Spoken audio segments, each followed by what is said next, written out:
नमस्कार, आपका स्वागत है हमारे इस वास्तु सागर चैनल में। दोस्तों, अगर आप गरुड़ पुराण में विश्वास रखते हैं तो कमेंट बॉक्स में गरुड़ पुराण जरूर लिखें और चैनल को सब्सक्राइब जरूर करें। चलिए वीडियो को शुरू करते हैं। दोस्तों, गरुड़ पुराण में भगवान श्री कृष्ण ने गरुड़ जी को मृत व्यक्ति की ऐसी चीजों के बारे में बताया है जिनका इस्तेमाल किसी भी जीवित व्यक्ति को नहीं करना चाहिए। भगवान श्री कृष्ण कहते हैं कि प्रकृति का यह नियम है कि जिसका भी जन्म हुआ है उसकी मृत्यु भी निश्चित ही है। मृत्यु ऐसा सत्य है जिसे कोई भी नकार नहीं सकता है। मृत्यु निकट आने पर मनुष्य को अपने शरीर का त्याग अवश्य ही करना पड़ता है, तो मृत्यु एक कड़वा सच है। श्री कृष्ण कहते हैं कि जिस व्यक्ति ने जीवन भर पाप किए हो उसकी मृत्यु बहुत दर्दनाक होती है।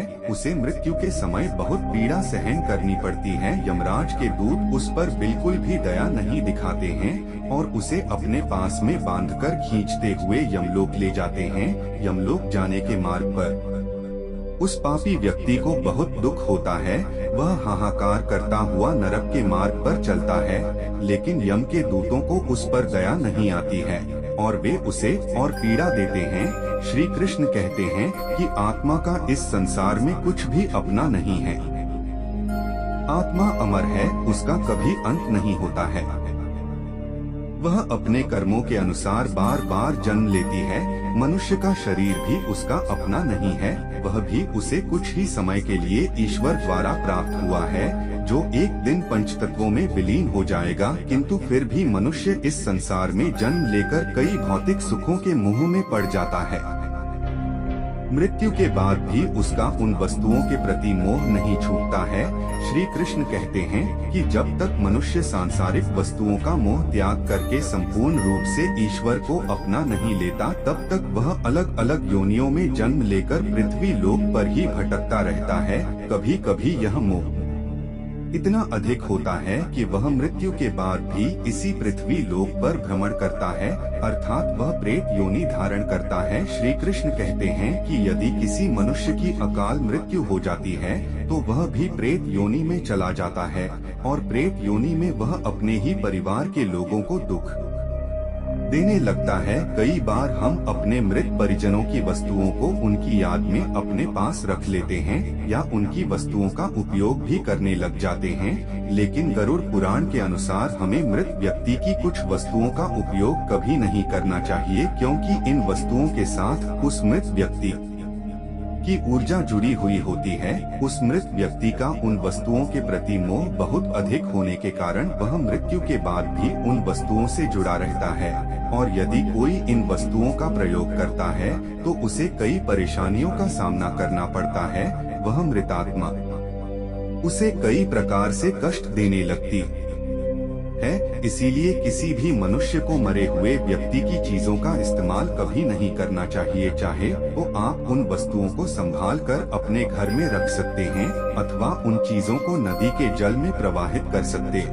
नाश भी होने लगता है, इसलिए मृत व्यक्ति के कपड़े कभी भी नहीं पहनने चाहिए। मृत व्यक्ति के कपड़े हमेशा दान कर देनी चाहिए, जिससे उसकी आत्मा को शांति प्राप्त हो जाती है। दूसरी चीज है मृत व्यक्ति के गहने। गरुड़ पुराण में कहा गया है कि मृत व्यक्ति के गए मैंने भी उसके कपड़ों की तरह ही उसकी ऊर्जा के स्रोत होते हैं। मृत व्यक्ति का अपने गहनों से लगाव कपड़ों से भी कई गुना ज्यादा होता है, क्योंकि प्रत्येक व्यक्ति गहने खुद को सुंदर प्रतीत करने के लिए पहनता है, लेकिन जब व्यक्ति की मृत्यु हो जाती है और उसके गहने कोई दूसरा व्यक्ति पहन लेता है, तब मृत व्यक्ति की आत्मा असहज महसूस करने लगती है। वह आत्मा उस व्यक्ति को परेशान करने लग जाती है।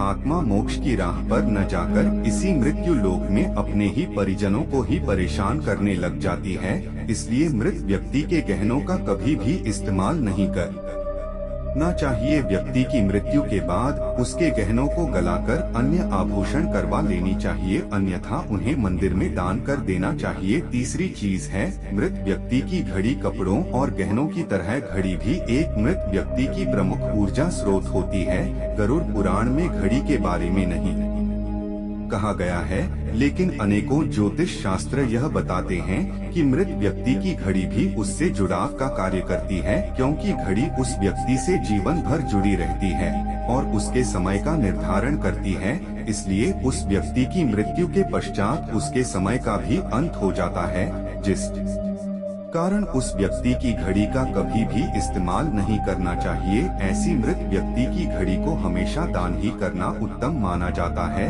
दोस्तों, भगवान विष्णु जी की कृपा आप सभी पर बनी रहे। तो दोस्तों, उम्मीद है आपको यह जानकारी अच्छी लगी होगी। वीडियो को लाइक जरूर करें, कमेंट में जय पितृदेव और जय श्री कृष्ण अवश्य लिखें।